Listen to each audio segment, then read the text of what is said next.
بسم اللہ الرحمن الرحیم۔ السلام علیکم ورحمۃ اللہ وبرکاتہ۔ مدینے کے مسافر کی پیاس۔ حضرت ابو عمران واسطی رحمۃ اللہ علیہ فرماتے ہیں کہ میں حج سے فارغ ہو کر مدینہ منورہ کی طرف روانہ ہوا تاکہ سردار دو عالم صلی اللہ علیہ وآلہ وسلم کی قبر انور کی زیارت کروں۔ راستے میں پانی ختم ہو گیا اور شدت پیاس سے بے حد تنگ ہو گیا۔ پھر چاروں طرف سے مایوس ہو کر میں ایک درخت کے نیچے بیٹھ گیا۔ اچانک میں نے دیکھا کہ ایک سبز پوش گھوڑے پر بیٹھا ہوا تشریف لایا۔ اس کے ہاتھوں میں سبز ہی رنگ کا پیالہ تھا اور پیالہ میں پانی بھی سبز ہی رنگ کا تھا۔ اس نے مجھے وہ پیالہ دیا اور میں نے جی بھر کے پانی پیا۔ میں نے دیکھا کہ پیالہ سے پانی کچھ بھی کم نہیں ہوا۔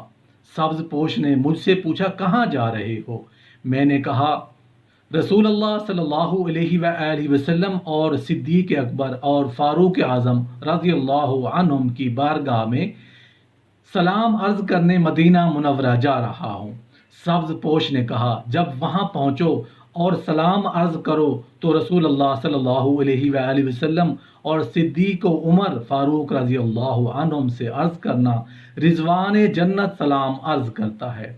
یہ مدینہ منورہ کا سفر بڑا ہی مبارک ہے اور مسافر مدینہ کے خادم رضوان جنت بھی ہیں، اور یہ بھی معلوم ہوا کہ رسول اللہ صلی اللہ علیہ وآلہ وسلم کے وزیروں صدیق و فاروق رضی اللہ عنہم کی بڑی شان اور جنت والے بھی ان پر سلام بھیجتے ہیں۔